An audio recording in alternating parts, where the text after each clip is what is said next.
میرا سوال یہ ہے کہ میں نے پچھلے عرصے علامہ شبلی نعمانی کی کتاب سیرت النبی کا مطالعہ کیا، تو اس کے سلسلے میں میرے ذہن میں کچھ سوالات پیدا ہوئے۔ وہ سوال یہ تھا کہ اللہ تعالیٰ نے انسان کو پیدا کیا اور پھر اس کے لیے اس نے تمام نعمتیں دیں۔ ان نعمتوں میں ایک نعمت انبیاء کرام تھے۔ تو میرا سوال یہ ہے کہ انبیاء کرام جب مبعوث ہوئے، تو جس طرح کہ سورہ یوسف میں بیان ہے کہ وما ابرئ بالنفس ان النفس لامارۃ بالسوء الا ما رحم ربی، کہ اللہ نے انہیں گناہوں سے محفوظ کیا، اور نبی پاک صلی اللہ علیہ وسلم کے لیے جس طرح سے شرح صدر کا معاملہ آتا ہے۔ تو میرا سوال یہ ہے کہ پھر ایک عام انسان جو اپنے اندر جو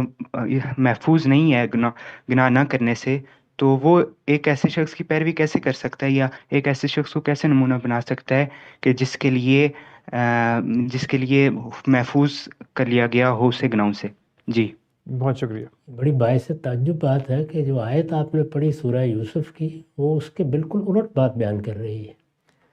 یعنی یوسف علیہ السلام تو یہ کہہ رہے ہیں کہ وہ ما ابری نفسی ان النفس لامارۃ بالسوء، میں اپنے نفس کو غلطی سے پاک نہیں قرار دیتا، وہ تو غلطی کی ترغیب دیتا ہی ہے، وہ یہ کہہ رہے ہیں۔ البتہ انسان اگر اپنے آپ کو بنائے رکھے، اس پر اللہ کا خوف رہے، وہ تقوی کو اپنی منزل قرار دے،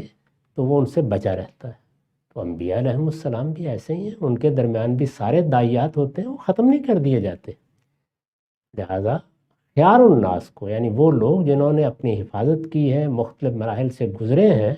اللہ تعالیٰ پیغمبری کے لیے منتخب کرتا ہے، بلکہ بعد میں بھی بعض ایسے امتحانات سے گزارتا ہے جس سے بالکل واضح ہو جاتا ہے کہ انہوں نے اپنی صحیح تربیت کی ہے۔ اب جب وہ پیغمبری کے منصب پر فائز کر دیے جاتے ہیں اور پھر کسی غلطی کا امکان پیدا ہو جائے، وہ غلطی بھی کوئی جانب نفس میں ہونے کا تو سوال ہی نہیں ہوتا، کیونکہ انہوں نے اپنی جس طرح تربیت کی ہوتی ہے، تو پھر تو معاملہ ہی بالکل ختم ہو جائے گا۔ عام انسانوں کے بارے میں بھی جو نیک فطرت انسان ہے، ان سے یہ توقع نہیں ہوتی کہ وہ سرکشی اختیار کر لیں، غلطی کا امکان ہوتا ہے، جی اس میں اللہ تعالیٰ متنبع کر دیتے ہیں۔ جیسے کہ سیدنا یوسف کے بارے میں بھی یہ ہوا کہ جب انہوں نے اپنی حفاظت کی، غیر معمولی حفاظت کی، اپنے آپ کو نیکی اور خیر کے ساتھ وابستہ کیے رکھا، اور آخری مرحلے میں بھی عاجزی کے ساتھ کھڑے ہو کے یہ کہا کہ نفس میں تو سارے میلانات موجود ہیں، بس اللہ ہی کرم فرمائے، تو پھر اللہ کرم بھی فرماتا ہے، اور وہ انبیاء کے ساتھ بھی ہے، آپ کے ساتھ بھی ہے۔ یعنی آپ اپنے آپ کو سنبھالے رکھیں گے، قدم قدم پر نگرانی کرتے رہیں گے، تو کوئی بڑا مشکل مرحلہ آ گیا تو اللہ آپ کے لیے بھی اپنا برہان نمودار کرے۔ بہت شکریہ سر، بات واضح ہوئی۔